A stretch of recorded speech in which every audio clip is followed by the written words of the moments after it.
तो आवेशित गोलीय चालक के कारण विद्युत क्षेत्र की तीव्रता E बराबर 1/4πε0 Q/x² न्यूटन प्रति कूलम। ये तीव्रता तब है जब P बिंदु गोले के बाहर स्थित है, अर्थात जब x का मान r से अधिक हो। अब यदि P बिंदु गोले की सतह पर हो, गोले के पृष्ठ पर हो, गोले के पृष्ठ पर होने पर यदि P बिंदु गोले के पृष्ठ पर है तो इसका मतलब ये हुआ कि x बराबर r, ये x का मान r के बराबर रह जाएगा। और अगर x का मान r के बराबर रह जाएगा तो समीकरण नंबर 2 में x के स्थान पर हम r लिख देंगे और तब इस आवेशित गोलीय चालक की सतह के ऊपर, पृष्ठ के ऊपर विद्युत क्षेत्र की तीव्रता का समीकरण दूसरे नंबर के समीकरण की सहायता से प्राप्त हो जाएगा। 1/4πε0 Q/r² इतना न्यूटन प्रति कूलम। यहाँ पर 1/4πε0 आ जाता है, वो एसआई पद्धति होती है और एसआई पद्धति में तीव्रता का मात्रक न्यूटन प्रति कूलम होता है। तो हमने ये आवेशित गोलीय चालक के कारण विद्युत क्षेत्र की तीव्रता गॉस प्रमेय के उपयोग से दो स्थितियों में निकाली है। पहली स्थिति जब P बिंदु इस गोले के बाहर है, दूसरा जब P बिंदु गोले के पृष्ठ पर है। अब तीसरी एक स्थिति और बनती है अगर ये P बिंदु गोले के अंदर स्थित हो। इस प्रकार से अगर ये P बिंदु गोले के अंदर स्थित हो जाए तो यहाँ पर ये बनाया P बिंदु यहाँ आ जाएगा। माने अब जो है x का मान r से कम हो जाएगा, x r। देख लीजिए अब ये दूरी x, OP बराबर x, ये x दूरी है और ये r है, तो आ जाएगा x r है। लेकिन विशेष बात जो हमने अभी तक पढ़ी है और इसी सहायता से उसका रिवीजन भी हो रहा है, जो चालक गोला होता है चाहे ठोस हो अथवा खोखला हो, आवेश हमेशा बाहरी सतह पर होता है। तो अंदर जो P बिंदु हमने चुना है, इस P बिंदु पर कोई भी आवेश नहीं हुआ और यहाँ पर आवेश Q का मान 0 है, इसलिए Q बराबर 0 लिखने पर ये संबंध आएगा E बराबर 0। अर्थात आवेशित गोलीय चालक के पृष्ठ के अंदर किसी भी बिंदु पर विद्युत क्षेत्र की तीव्रता का मान सदैव 0 होता है, E का मान सदैव 0 होता है। इस प्रकार से हमने ये जो है आवेशित गोलीय चालक के लिए विद्युत क्षेत्र की तीव्रता की 3 स्थितियां प्राप्त करी हैं गॉस प्रमेय के अनुप्रयोग से। ये चालक खोखला हो तो भी यही स्थितियां रहेंगी और ठोस हो तो भी यही 3 स्थितियां रहती हैं। इस प्रकार से चालक गोला था।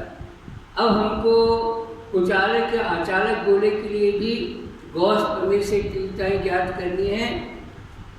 अचालक गोले के बाहर किसी बिंदु पर तीव्रता निकालेंगे, हम गोले के पृष्ठ पर तीव्रता निकालेंगे और गोले के अंदर भी तीव्रता हम ज्ञात करेंगे।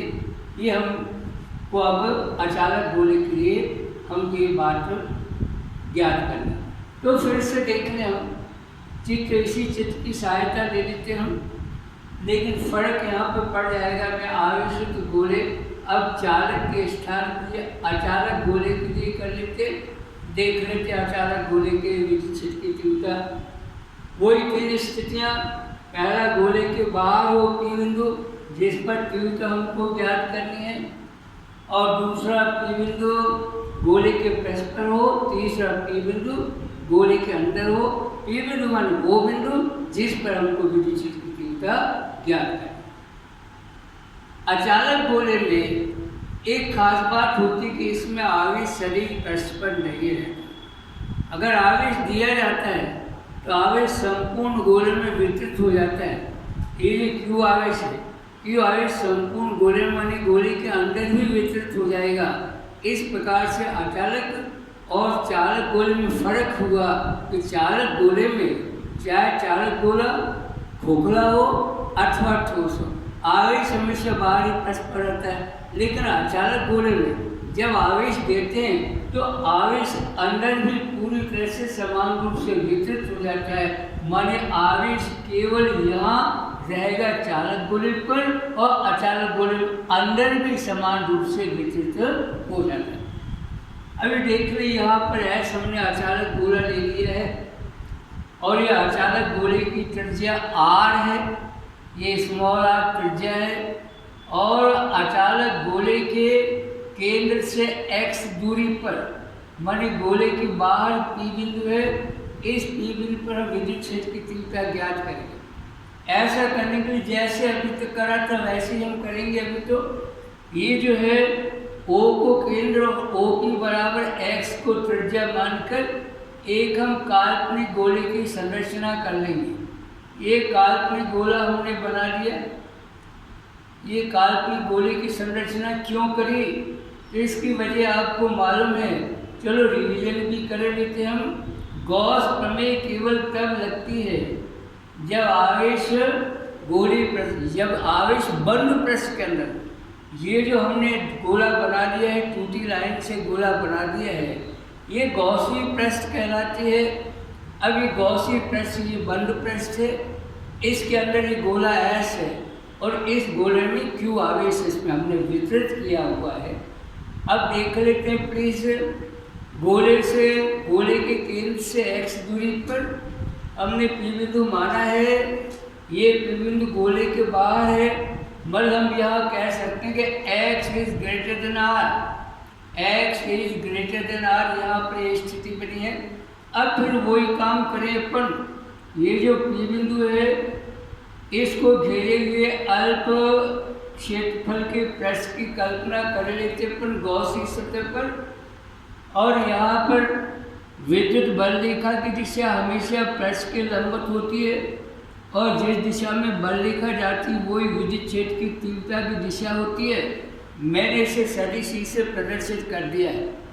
अभी छोटा सा जो अपन अल्प पृष्ठ लिया है इसे अवयव के नाम से पुकारेंगे अपन, क्षेत्रफल का अवयव, और ये अल्प अवयव इसको अपन सदिश ds से प्रदर्शित कर लेते हैं। क्षेत्रफल को ds से प्रदर्शित कर दिया अपने अवयव के क्षेत्रफल को, लेकिन इसकी दिशा की बात हमको करनी पड़ेगी। दिशा की बात हम करेंगे बच्चों तो देखो इसमें क्या दिशा हो जाएगी, जो क्षेत्रफल होता है वो हमेशा पृष्ठ के लंबवत होता है। पृष्ठ के लंबवत होने में त्रिज्यीय होता है, तो जिस दिशा में ये तीव्रता की दिशा है ये दिशा क्षेत्रफल की दिशा भी हो जाएगी।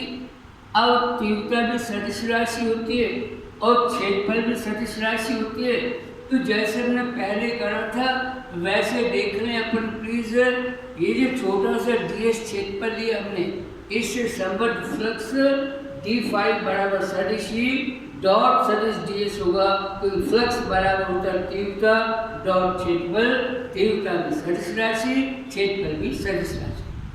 अब पूरे गॉसी पृष्ठ से संबद्ध फ्लक्स निकाले हम। ऐसा करने के लिए हमको इसका पृष्ठीय समाकलन करना पड़ेगा। ऐसा करने से संपूर्ण फ्लक्स आ जाएगा।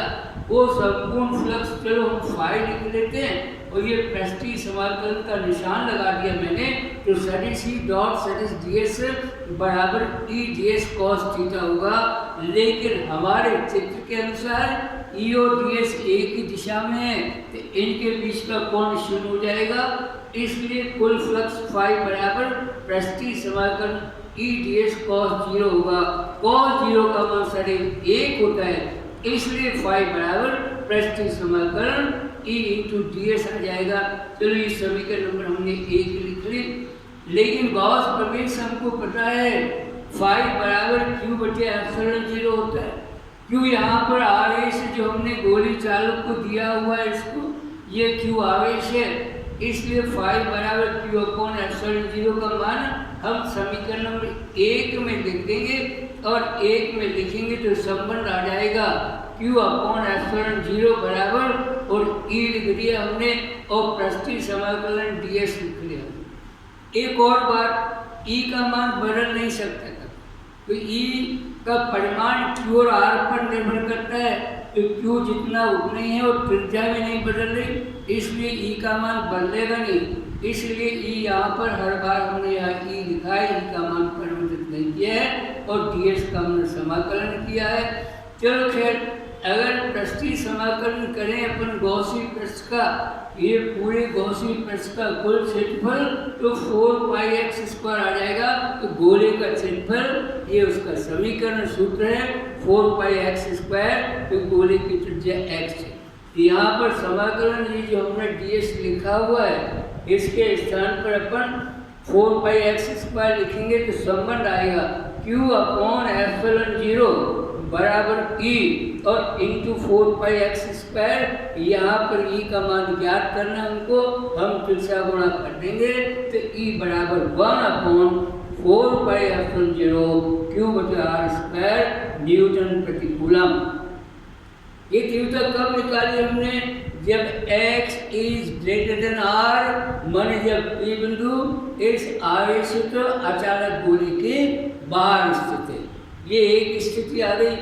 अब यदि p बिंदु फिर से गोले के पृष्ठ पर आ जाए तो क्लियर बात है, x का मान घटते घटते r के बराबर हो जाएगा और तब इस समीकरण में, ये जो समीकरण इसमें हमको x के स्थान पर r लिखना पड़ेगा, तब आ जाएगा कि गोले के पृष्ठ पर माने x बराबर r पर विद्युत क्षेत्र की तीव्रता E बराबर 1/4πε0 q/r² न्यूटन प्रति कूलम।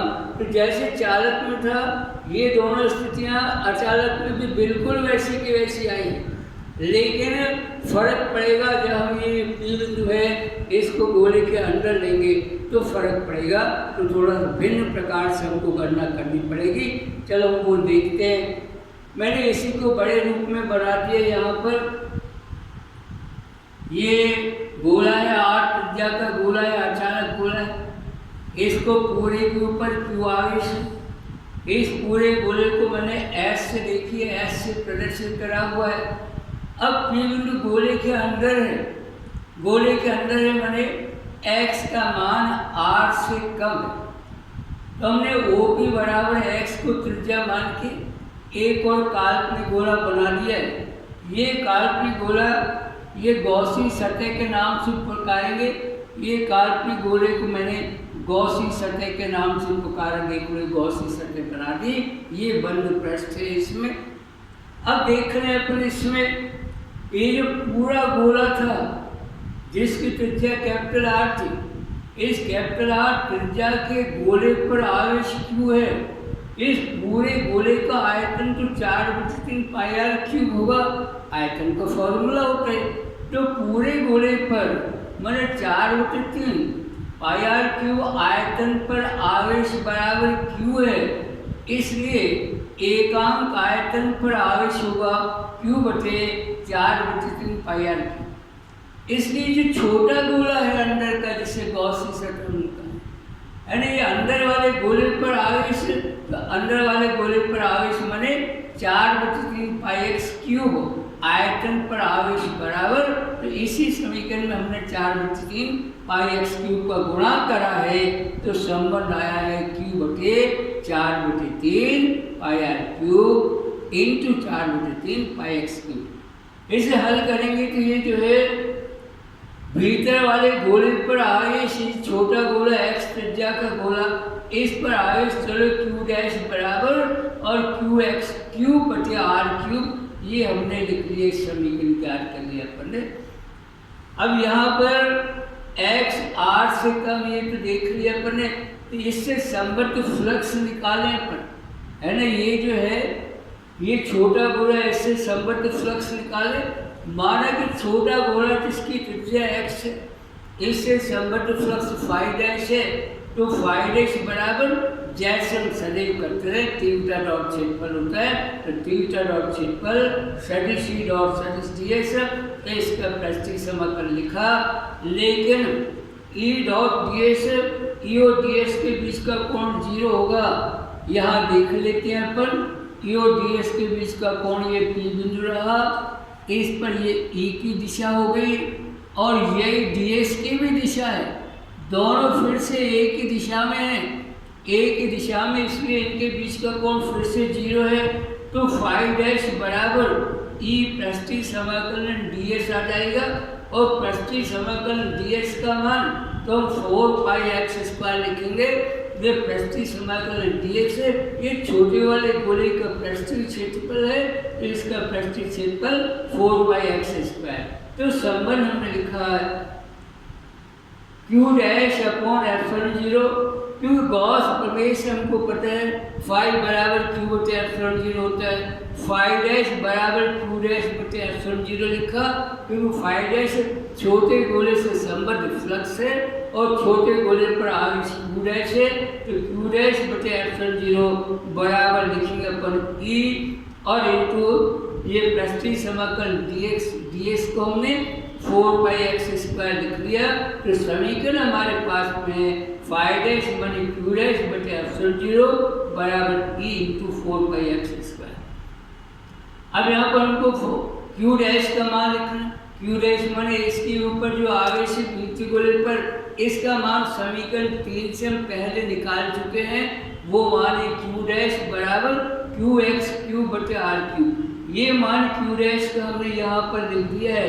तो समीकरण 3 से q डैश का मान रखने पर ये आ जाएगा यहाँ पर qx³ बटे और एप्सिलॉन 0 r³ बराबर e इंटू 4πx²।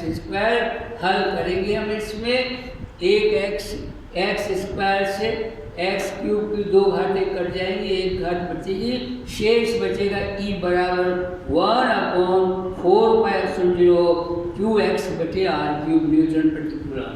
ये अचालक गोले के अंदर विद्युत क्षेत्र की तीव्रता हमने ज्ञात कर ली है गॉस प्रमेय के उपयोग से। यह हम कह सकते हैं समीकरण, जो अंतिम समीकरण है अचालक गोले के लिए, इस अंतिम समीकरण को देखकर हम कह सकते हैं कि अचालक गोले के अंदर जो तीव्रता होती है वो x के समानुपाती होती है। ये देखिए x के समानुपाती होती है, माने x का मान केंद्र से जैसे जैसे बढ़ता है वैसे वैसे तीव्रता बढ़ती है, और तीव्रता का अधिकतम मान कहाँ हो जाएगा, तो गोले के पृष्ठ पर तीव्रता का मान अधिकतम हो जाएगा। इसको एक ग्राफ की सहायता से अपन व्यक्त भी कर सकते हैं। यहाँ पर ग्राफ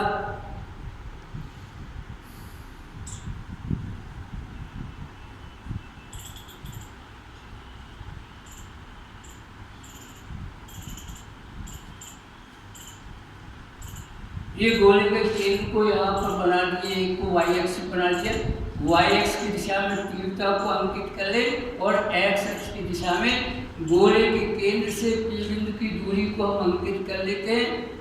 और ये जो ग्राफ हमको प्राप्त होता है, ये इस प्रकार का ग्राफ प्राप्त होता है।